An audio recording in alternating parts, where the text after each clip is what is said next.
Friends, ఎలా ఉన్నారు అందరూ? నేనైతే బాగున్నానండి. చూసారు, ఇల్లంతా కూడా మొత్తం షాపింగ్ మాల్, బట్టల దుకాణం ఎలా ఉంటుందో అలా అయిపోయింది. ఏమీ లేదండి, చాలా రోజులు చూస్తున్నాను మీతో ఒక వీడియో పోస్ట్ చేయాలని. సో ఈ రోజుకైతే కుదిరింది ఫైనల్గా. అది కూడా ఈ వర్క్ చేసుకుంటూ కుదిరింది.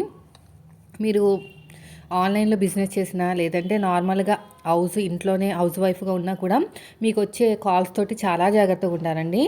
మీకు తెలియకుండానే మీరేదో ఆర్డర్ పెట్టినట్టు మీకు వస్తుంది. మీరు తీసుకోకూడదు. మీరు పక్కా ప్లాన్గా ఉండాలన్నమాట. మైండ్ అనేది బాగా ప్లాన్గా చేసుకోండి. చాలా మోసాలు జరుగుతున్నాయి.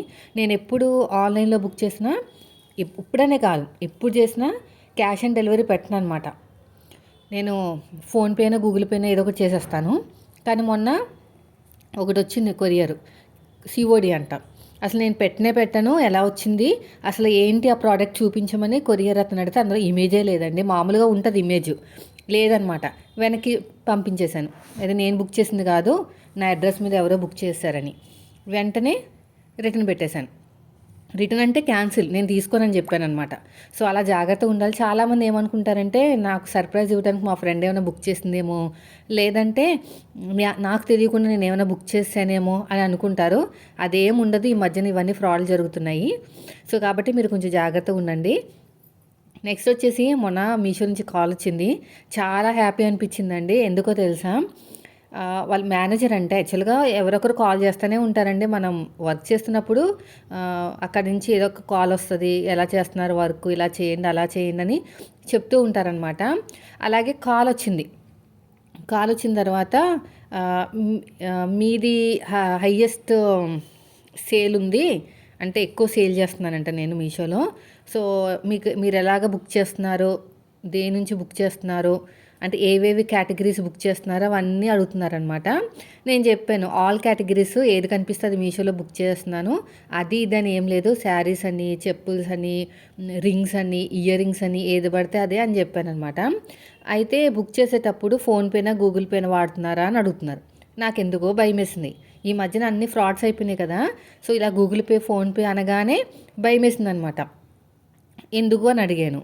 లేదండి, మీరు ఏ అకౌంట్లోంచి బుక్ చేస్తున్నారో ఆ అకౌంట్కి మీషో లింక్ అయి ఉందా అని ఏదేదో అడుగుతున్నారనమాట. నాకెక్కడో డౌట్ వచ్చేసింది. లేదు, ఇవన్నీ మీరు ఎందుకు అడుగుతున్నారు, అసలు మీరు మేనేజరేనా, ఇది అదని గట్టిగా అడిగేసరికి, మేడం మేము మేనేజర్స్మే, అయితే మేము కొన్ని టిప్స్ అడుగుతున్నాం మీ దగ్గర నుంచి. మీది హైయెస్ట్ సేల్ ఉంటుంది ఎవ్రీ మంత్, బాగా చేస్తున్నారు సేలు. సో కాబట్టి మీరు ఎలాంటి కేటగిరీ చూస్ చేసుకుంటున్నారు, అసలు మీరు ఇదే బుక్ చేయాలని మీకు ఎందుకు అనిపిస్తుంది, అవన్నీ అడగడానికి ఫోన్ చేసామని చాలాసేపు మాట్లాడారనమాట. అయితే నేను అన్నాను, నాది అకౌంట్ ఒకటి, నేను బుక్ చేసేది అకౌంట్ ఒకటి. అంటే ఎందుకు అలా డిఫరెన్స్గా బుక్ చేస్తున్నారంటే, ఆ అకౌంట్ పర్సనల్, అంటే ఆ ఫోన్ నెంబర్ పర్సనల్ ఉంటుంది, దానికి నాకు బ్యాంక్తో లింక్ అయింది కాబట్టి నేను దాంతోనే చేస్తాను అన్నాను. ఎందుకు, దేంతో బుక్ చేస్తున్నామో అదే అకౌంట్లో మనం ఉండాలంటే అలా ఏం లేదు, జస్ట్ అడుగుతున్నాను క్యాజువల్గానే. సో మీకు అసలు ఇంత ఈ డ్రెస్ బుక్ చేయాలని మీకు ఎలా అనిపిస్తుంది అని అడుగుతున్నారనమాట. వాళ్ళు హిందీలో మాట్లాడతారు, లేదంటే ఇంగ్లీష్లో మాట్లాడతారండి, తెలుగులో మాట్లాడరు. సో నేను వాళ్ళు ఇంగ్లీష్లో మాట్లాడితే, హిందీలో మాట్లాడినా రెండు కంబైన్ చేస్తూ మాట్లాడతాను. నాకు రెండు లాంగ్వేజ్లు వచ్చు కాబట్టి.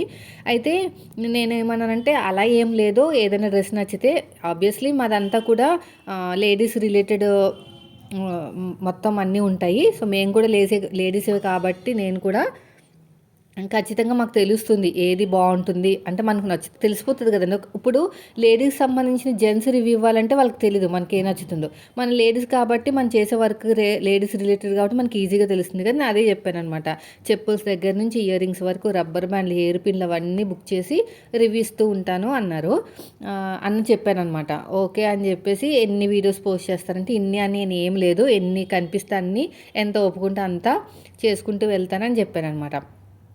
తర్వాత ఓకే అని చెప్పేసి, థ్యాంక్ యూ అని చెప్పి ఫోన్ పెట్టేశారు. అప్పటికి నాకు డౌట్గానే ఉందండి. అసలు వీళ్ళు ఎందుకు ఫోన్ చేశారు, ఇంతసేపు ఎందుకు మాట్లాడారు, నాదేమైనా హ్యాక్ చేసేసారా ఈ మధ్యలో అంటే మాట్లాడే టైంలో అని ఊరికే పని చేస్తూనే ఉన్నాను. కానీ నా బ్రెయిన్ మొత్తం అటే ఉంది. అనవసరంగా మాట్లాడానా, ఫోన్ కట్ చేసేయాల్సింది అని అనుకుంటూనే ఉన్నాను. అంతలో ఒక అరగంటలో నాకు ఇంకో కాల్ వచ్చిందనమాట.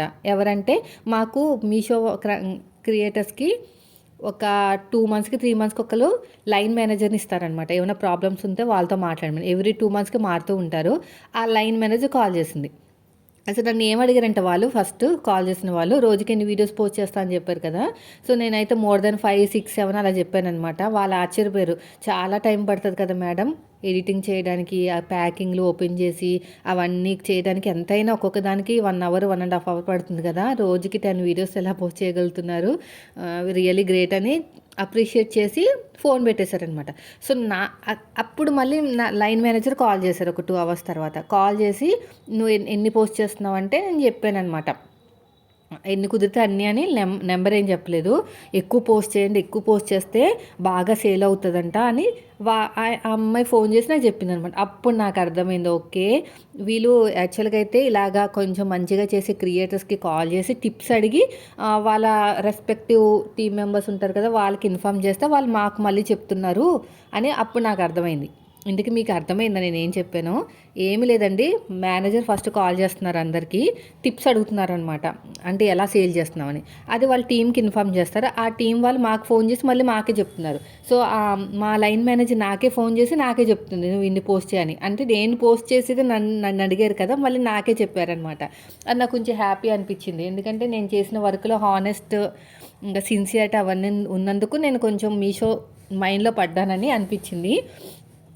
అయితే మొన్న ఒక సిస్టరు కామెంట్ చేశారు, 10 రూపాయలకి 20 రూపాయలకి ఎందుకండి ఇంత కష్టపడుతున్నావు కుమారి అని. అయితే ఇక్కడ ఏంటంటండి 4%, 5%, 10%, 8% అలాగా పర్సంటేజ్ల కింద మనకి ఇస్తారనమాట. ఏంటంటే కమిషన్. ఇప్పుడు నేను ఒక 10 రూపాయల వస్తువుని ఎడిటింగ్ చేసి వాయిస్ ఓవర్ ఇచ్చేసి పోస్ట్ చేస్తే నాకు వచ్చే కమిషన్ 10% అంటే ఎంత? ₹1. 10 రూపాయల్లో ₹1 అయితే మనకి ఎంత వస్తుంది? ₹1 వస్తుంది 10 రూపాయలు. అదే 100 రూపాయలు పెడితే 10 రూపాయలు వస్తుంది. 1000 రూపాయలు పెడితే 100 రూపాయలు వస్తుంది, ఎవరైనా కొనుక్కుంటే రిటర్న్ వెళ్ళకుండా ఉంటే. అయితే కొంచెం 1000 రూపాయలు పెట్టడంలో రిస్క్ అయితే ఉంటుందండి. ఎందుకో తెలుసా రిస్క్? మరి 1000 రూపాయల సరుకు మనం తీసుకున్నాం కదా, అది రిటర్న్ వెళ్ళే వరకు, డబ్బులు పడే వరకు ఎంతైనా టెన్షన్గానే ఉంటుంది కదా. కొంచెం రిస్క్ తీసుకుంటే మన కమిషన్ అనేది అలాగా రిస్క్ని బట్టి డబ్బులు వస్తాయన్నమాట.